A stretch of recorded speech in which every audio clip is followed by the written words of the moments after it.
Hello, my people from Untouchable Mama. I greet everybody. Also, now they fine. My brothers and sisters, I just dey south because many of una don still see am for social media say na true. Because all posts just dey fly up and down. Say Ada Jesus don get RIP. The thing weak me, I don't know, I just feel so bad because of this little girl. This life, nothing dey this life.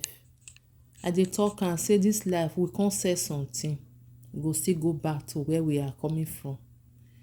E just like I don't know as I take talk on my people. See this girl 2 days ago when she do her birthday, she dey laugh, she don dey smile small small. She even dey follow them, dey talk for there. Even dey eat, even the way we take dey eat the cake, they come dey even dey laugh and say, why you dey eat like that? Now wow, this life, nothing dey. Wetin we dey force ourselves put. Na so I wan build 10 house, na so I wan build this one, na so I wan buy that one. Nothing dey. Na only wetin you eat for your stomach, na only that one go follow you go. If you get 100 house, you get 100 car, e no dey follow you go anywhere. The day wey you dey comot, those things na there dey. Everything wey we get, all na vanity. My brothers and sisters, if you get money, use am take eat for your body. Na only that one na be your own. No reserve am, no go keep am say you wan keep am wait for another person. You no even know whether tomorrow you go wake up. The thing really touch me. E weak my two leg, e weak my hand. As I first see the video, no be video, the post, I come say, maybe na social media something. Una know na social media. Anything wey no happen, they'll say e happen. Na where I come see say BBC Pidgin English carry am. Other people don dey carry am. They don dey now say this thing, that means na true. Because little information first come and say, see wetin dey go on, but they no just talk and say e don get RIP. But when I come dey see many things now, I come say, so this girl just go like that. Now wow, my people, this life e no balance. Anything wey you dey do for this life, control your mouth. Anything at all wey you dey pass through, my brothers and sisters, I no know how a mother, a parents go feel now. And they say na 22 years old girl, very little girl. Never even waka comot for life. Just like that. My people, I don't know wetin I go talk. I just post some video to remember her memory. Because the thing weak me. Una bye bye. I greet una. Una do well so una take dey share. Ndewo ge mana ege ntị. Biko ge ntị n'ozi nke a dị oke mkpa. Otu nwokorobịa aha ya bụ Kingsley Chukwuma Nnadi from Imo State, Uguta, ebeela akwa arịrị na vidio were posto na ịntanetị wee na-ayọ ndị nọ overseas na ndị nọ Nigeria na ha biko ha nyere ya aka yọọrọ ya nwunye ya wụ Ada Jesus na ya kwụsị aramara. Ọ sị na nwunye ya wụ Olatunde Olamide Olaniyi.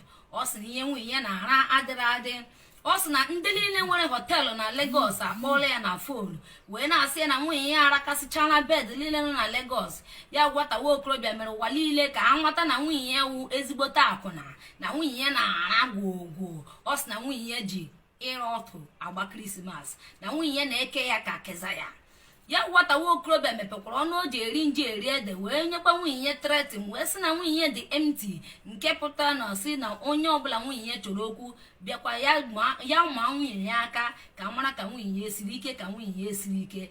Ya gwata nwokorobịa kọtọrọ nwunye ya nke ukwuu wee sị nwunye ya na ọ bụrụ na o reply ya vidio nke a na ọ ga-egosi ụdịrị mmadụ ọwụ. Mara nwata nwa agbọghọbịa ewu obu ntị anụ ife. Mgbe a jụrụ nwata nwa agbọghọbịa kedu ife na-ese, nwata nwa agbọghọbịa were mepee ọnụ o ji eri nji eri ede wee na-asị kedu ka mmadụ ga-esi were ego moto were paakị ya were sị ka a ghara ị na-eche nje oyi ọwụwụrụ ara na-awị onye ahụ. nke a mekwara na-aga n'iru nwata nwa okorobịa were fụ na ọnụ gbara ọnụ dị nwata nwa agbọghọbịa na-aza Ada Jizọs shapụ. O were gbara gaa rọsh ya delete vidio niile o posturu maka nwunye ya, mana mgbe o posturu vidio a ọtụtụ ndị enemi nwunye ya ndị o so were na-arụ akpụrụka ka ha butuo ya nwunye ya esevugele vidio were kesa mba ụbọchị. Kamgbe o ji were mee vidio a nwata nwa okorobịa nọkwa na ihe iri akwa na ihe iri uju. Mgbe ọ nọ na-asị o ji vidio o ji evidence, ayọọla ya elu yọọ ya ala, weta vidio weta evidence. Onwere vidio onwere evidence maka na ọwụ asịrị agbara.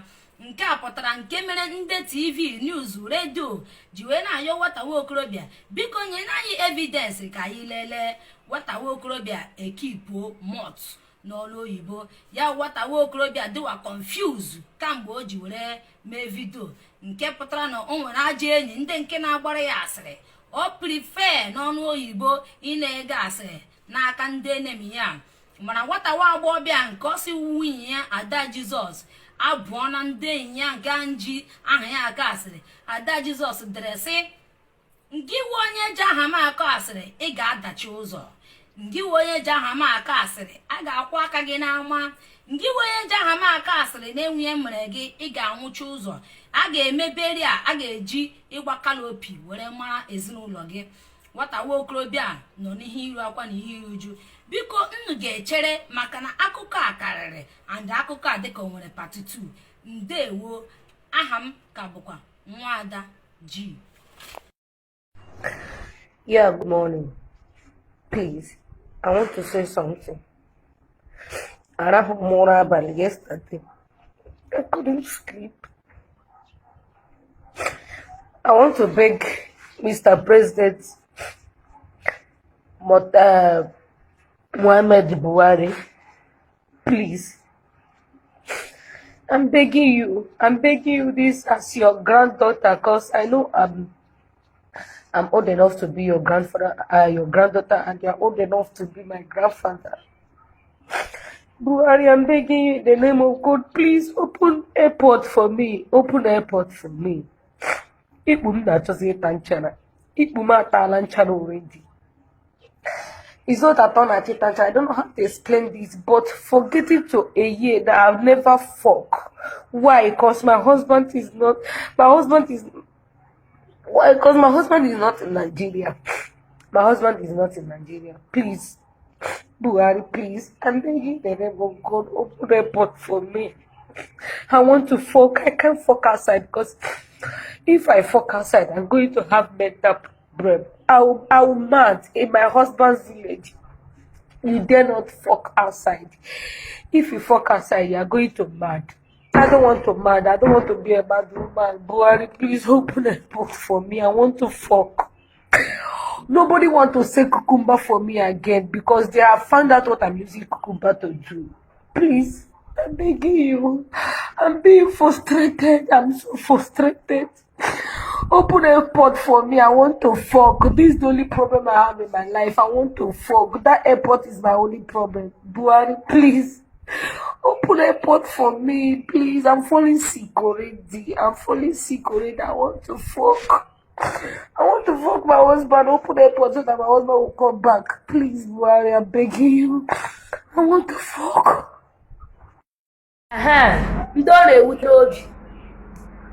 Ndị dibịa niile ndị ọ na-ewute n'obi, ndị ọ na-agbakọ isi na-asa akwụsị igwu wayo, ndị dibịa niile ndị ọ na-ewute n'obi. Nna aka fụbara ife o, a na-agwụ na gbara ọgwụ nnọọ, na-achị gbara ọgwụ nnọọ. Ọ ga-agbanyekwa ụdị overdose, dadịbụkwa ya agbanyekwa overdose. Give your life to Jesus. There is only one God and there is only one power, and that man is Jesus. Give your life to Jesus. The lion himself.